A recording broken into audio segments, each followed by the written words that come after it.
On today's video, we're going to break down the classic Van Halen pre-chorus riff that has stumped guitar players for decades. You know the one I'm talking about.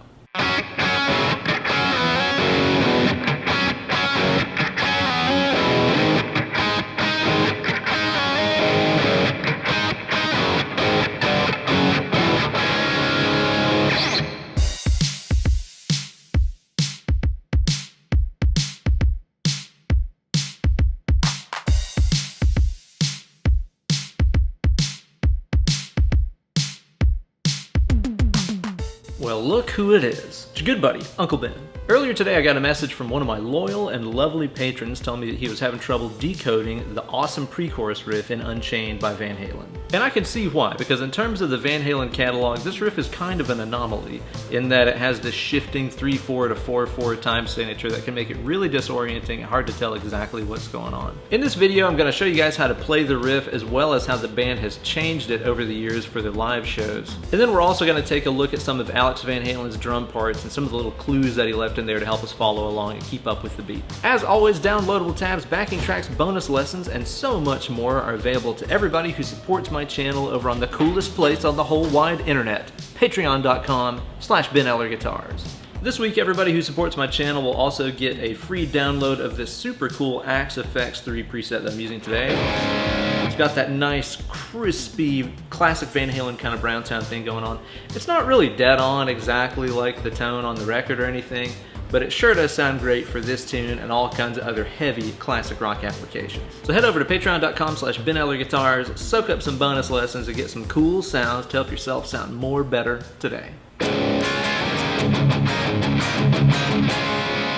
Okay, so first things first, the tuning of this is drop D flat or drop C sharp, tomato tomato here. So basically I've got the whole guitar tuned down a half step and then the low E string tuned down one more step lowlier.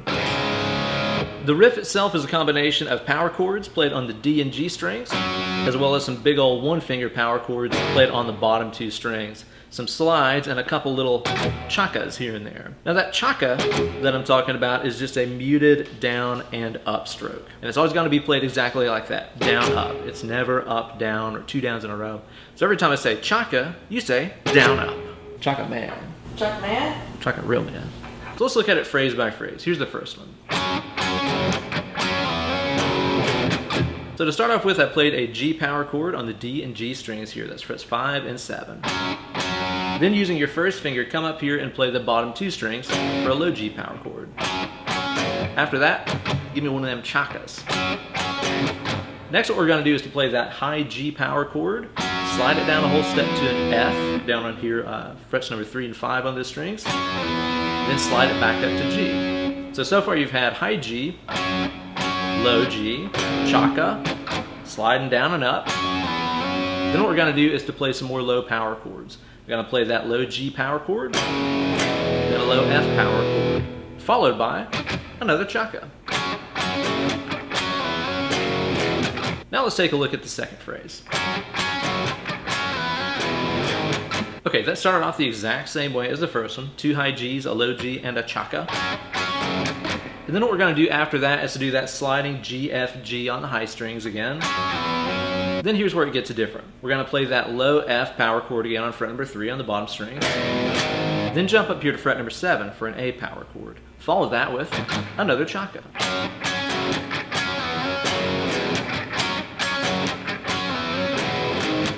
I really want you guys to focus on the fact that the last thing in that first half of the riff was a chaka. What messed me up for so long with this riff is I thought that whenever you came up here to the low A power chord, I thought that was downbeat right there. It feels so appropriate. It's a big, fat, chunky sounding chord. I always assumed that's where beat number 1 was falling. But keep in mind, the riff isn't over until you wrap it up with that right there. The next section of the riff, the downbeat, comes when we move the power chords up a whole step from where we started. This third section of the riff is exactly like the first section, it's just that everything is moved up one whole step. So instead of starting off on a G power chord, start off up here on an A power chord, frets number 7 and 9. Same deal as before, two of those, same fret, use your first finger and play a low A power chord and a chaka. Then what you're going to do is slide from A down to G back to A, And then we're going to play those two low power chords. That is an A and a G, and then another chaka. And now we're on to the fourth section of the riff, the last part before the chorus starts. It sounds like this. So I started off with that high A power chord. Then using my first finger, I jumped down here and played the low G power chord on fret number 5. And then we finish it out by playing this series of low one-finger power chords on the bottom strings on fret 7, 6, 5, and 3. So here's the first section. Second section. Third section. And the last section. Now before we move on to the time signature and how to count this riff and stuff like that, I want to show you guys one strange thing that I found about how the band has changed this riff over the years. I found live videos of the band playing this song all the way back in 1981 that show them playing the riff slightly differently than it appeared on the album.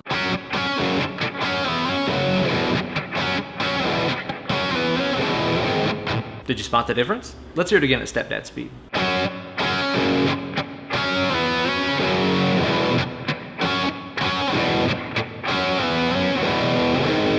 There's one chord in there that's different, and it's in the second section of the riff. The second section being this part. You'll notice on the record that after the high G power chords, there's a low G power chord, which is kind of an interesting choice considering how much it rubs against what the bass part is playing, which is a low F note. So there for a split second you have this weird part where the bass is playing an F and the guitars are playing a G. For whatever reason they decided to change that live, and you'll notice that every time they play this song in concert, Eddie plays a low F power chord to match the low F note in the bass, like this. Right there. It's a really trivial thing, I know, but I love checking out stuff like that where a band has sort of changed the way they play stuff over the years. It just kind of goes to show you that a song isn't necessarily written in stone, and a band can make changes to it over the years to make it sound better and better. And that is the entire riff. Now, it's not all that hard to play, but understanding the timing and the time signature here can be kind of a beast considering the way that they developed that part. Let's look a little closer. So this riff alternates bars of 3/4 and 4/4 time, which means the basic count is going to feel like this.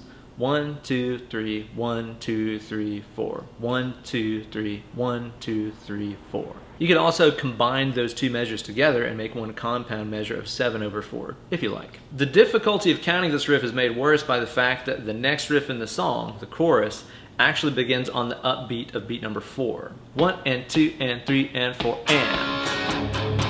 You'll notice that that didn't begin on beat number 1, it began on the upbeat of 4. That can kind of make it feel like that last measure of 4 in the pre-chorus got cut short a little bit, and that it might be in something weird like 7/8 time or something like that. But it's just simply the fact that, like a lot of Van Halen songs, the downbeat of the riff is pushed, as we usually say in music, up to being the up of 4. To illustrate this, I'm going to count along with my recording of the guitar riff that I played a second ago to help you guys feel that out. I've also got a secondary, simple drum track going here that I'll show you next. 1, 2, 3, 1, 2, 3, 4. 1, 2, 3, 1, 2, 3, 4. 1, 2, 3, 1, 2, 3, 4. 1, 2, 3, 1, 2, 3, 4. And there's that big low D on the upbeat of number 4 that starts the chorus. Now, Alex Van Halen's drum part on this section of the song is really complex and further kind of mystifies where the downbeat is in some of these parts. We'll talk about his snare placement and stuff like that here in a second too. But to help you guys feel where the starts of every measure are in this riff, I've made kind of a simplified drum beat here that features a kick drum and a ride bell being hit on beat number 1 of every measure, and then the rest of the measures just counted out on the hi-hat. Again, this is nothing like what Alex plays, but it's just there to help you understand the riff a little bit better. Let's count along, shall we? 1, 2, 3, 1, 2, 3, 4. 1, 2, 3, 1, 2, 3, 4. 1, 2, 3, 1, 2, 3, 4. 1, 2, 3, 1, 2, 3, 4. So the guitars are doing weird stuff, the bass is doing weird stuff, the vocal part and its phrasing is really strange. But one of the things that makes this riff harder to follow is Alex's drum parts. One of the things that makes it so hard to understand is that the way that Alex plays the very first measure of 3 is different than the way that he plays it the entire rest of the pre-chorus. Here on YouTube, I've found the isolated drum tracks, which is really easy to do. Just type in Van Halen, Unchained drums only, or guitar only, or bass only. This is one of those songs where we've uncovered stems of all these parts here, so you can hear every track isolated. It's cool too, because if you listen closely, you can hear a little bit of bleed over of Eddie's guitar part, which I don't know if that means they tracked it live and Eddie was in the room right here and the drum mics picked up some of it. Not really sure, but it really is cool. So the trick for understanding Alex's count on this is to listen to his snare hits, which are on beats number 1 and 2 of every measure, except for the very first one. For whatever reason, Alex chose to only put the snare on beat number 2 of that first measure of 3. So it sounds like this. 1, 2, 3. But for all the other ones, you're gonna hear 1, 2, 3, 1, 2, 3, 4, 1, 2, 3, 1, 2, 3, 4. Leading up to the very last measure there where he does the cymbal chokes to match up with those low power chords. Let's just give that a listen real quick here.